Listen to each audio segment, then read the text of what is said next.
ঘর বাড়ি থেকে বিচ্ছিন্ন রাখা, পরিবার থেকে বিচ্ছিন্ন করে রাখা হয়েছে। কথা বলো ঠিক না? সম্মানিত উপস্থিতি, আসলে মানুষের উপর অত্যাচারের একটা সীমা থাকে। এই যে আমরা 16 বছর মাজলুম হয়েছি, এই জালিম সরকার আমাদের উপরে জুলুম করে আমাদের শীর্ষ নেতাদেরকে শহীদ করেছে। আমাদের আমির জামাত মাওলানা মতিউর রহমান নিজামী, সাবেক আমির জামাত গোলাম আজম, তারপরে মীর কাশেম আলী মিন্টু, শহীদ কামরুজ্জামান, শহীদ আব্দুল কাদের মোল্লা, শহীদ আল্লামা দেওয়ার হোসেন সাইদ এখনো জেলে প্রকাশ্যে রয়েছেন। আমাদের নায়েবে আমির অর্থাৎ ভারপ্রাপ্ত সহকারী secretary general ATM Azharul Islam তিনি এখনো জেলের মধ্যে আছেন। তার আমিত্ব কারাদণ্ড দিয়েছে এই বিগত তো সম্মানিত মুসলিম। তো আল্লাহ তাআলা এই জালিমকে হটিয়ে এমন একটি সুন্দর পরিবেশ আমাদের মাঝে দান করেছেন যে পরিবেশে কোরআনের কথা আমরা বলতে পারছি, শুনতে পাচ্ছি। যদি 5 তারিখের আগে হতো তাহলে এটা গোপন বৈঠক চালিয়ে দিয়ে আমাদেরকে এখান থেকে ধরে নিয়ে জেলখানায় বসাই যেত। তো এই যে জালিমকে হটিয়ে আল্লাহ তাআলা যারা জুলুমের শিকার হয়েছে তাদেরকে আল্লাহ তাআলা অনুগ্রহ দান করবে। আর এই অনুগ্রহ দান করার জন্য আমাদের কিন্তু কাজ করতে হবে। কাজ করতে হবে নাকি এমনি হয়ে যাবে? কাজ করতে হবে। জামাত ইসলামের আহ্বান মানুষের কাছে পৌঁছে দিতে হবে। আমরা কোরআন পড়তে হবে। এই যে কোরআনকে আমরা মনে করি সওয়াবের কিতাব, তাই তো? কোরআন কিসের কিতাব? সওয়াবের কিতাব মনে করি। আসলে কোরআন সওয়াবের কিতাব না, কোরআন হচ্ছে হিদায়াতের কিতাব। কিসের কিতাব? হুদাল লিন-নাস, মানব জাতির হিদায়াতের জন্য কোরআন নাযিল হয়েছে।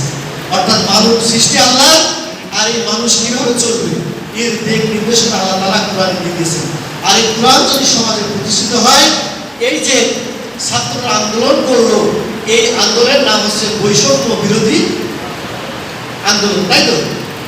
সমাজে বৈষম্য ছিল না ছিল। এই বৈষম্য দূর করার জন্য ছাত্ররা আন্দোলন করেছে। আর এই কথাটাই কোরআনের মধ্যে এসেছে যে সমাজে কোনো বৈষম্য থাকবে না, কোনো মানুষের কোনো ভেদাভেদ থাকবে না, সকল মানুষ সমান। অর্থাৎ এই গন্ডগোল গ্রামের একেবারেই মিডি পার্সন যে বিচার পাবে, সবথেকে বড় যে মন্ডল সেও একই বিচার পাবে, ওই একই অপরাধ। এটাই ইসলাম চায়। এটা কি ছিল আমাদের সমাজে?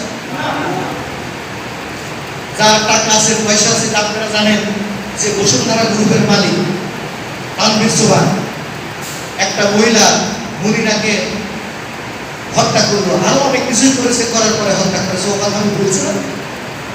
তো তিনি বিনা সাজায় মাফ হয়ে গেল। তার টাকা আছে, দেখেন টাকা থাকার কারণে। কিন্তু এই টাকা যদি না থাকতো তাহলে মাফ পাওয়ার ক্ষমতা কিন্তু ছিল আমাদের বিচার ব্যবস্থা এরকম। টাকা থাকলে বিচার।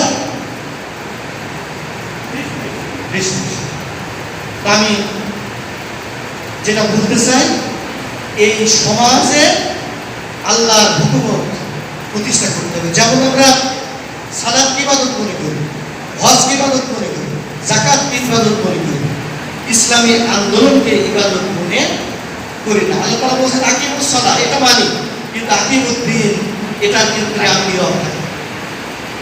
অর্থাৎ আকিমুস সালাহ যেরকম ইবাদত, আকিমুদ্দিন হচ্ছে সেরকম ইবাদত। আমাকে বুঝতে হবে। যদি বুঝতে পারি তাহলে এই সমাজে ইসলামী হুকুমত প্রতিষ্ঠা হবে। আমাদের সামনে উর্বর সময়, একটা সুন্দর একটা সময় আসছে। আমরা ইতিপূর্বে অনেক দল দেখেছি, এই দলকে আমরা দেখি না, অনেকেই বলছে। তো তাদের কাছে আমাদের সঠিক মেসেজটা যেন আমরা বুঝতে পারি, আমাদের যে ইনসাফ ভিত্তিক সমাজ প্রতিষ্ঠা করতে চাই, এইটা যেন আমরা মানুষের মধ্যে ঢোকাতে পারি। এই উদাত্ত আহ্বান জানিয়ে আমি আমার কথা শেষ করছি। আসসালামু আলাইকুম ওয়া রাহমাতুল্লাহি ওয়া বারাকাতুহু। আমাদের কয়েকটি হাত একসাথে হয়ে থাকা দরকার। সম্মানিত উপস্থিতি, দুনিয়াতে এমন একটি ব্যক্তি যার দোয়া মুখে বলার আগেই অন্তরে প্রকাশ হওয়ার সঙ্গে সঙ্গে দোয়া কবুল হয়ে যেত, তিনি কি জানেন? মুহাম্মদুর রাসূলুল্লাহ সাল্লাল্লাহু আলাইহি ওয়াসাল্লাম। তিনি কিন্তু ঘরে বসে বসে মসজিদের কোনায় বসে বসে তসবিহ তাহলিল করতেন, আর তিনি বলতেন, ইয়া রব, ইয়া আমার আল্লাহ, তুমি দিনটা প্রতিষ্ঠাতে করে দাও, তারপরে আমি কাজ করব। যদি এটা করতেন তাহলে তার দাঙ্গা মোবারক হয়ে যেত না জেহাদের ময়দানে, তাকে কারাগারে বন্দী থাকতে হতো না, যদি এতটাই সহজ হয়ে যেত। আল্লাহ বললেন, তোমরা আমার বক্তব্যকে আঁকড়ে ধরো, কয়জন মিলে একা তোমরা সবাই মিলে আঁকড়ে ধরো, সবাই মিলে, তার মানে সবাই মিলে আমাদের কাজ করতে হবে। আমাদের অনেক মেহমান আছেন, তারা আলোচনা সুন্দর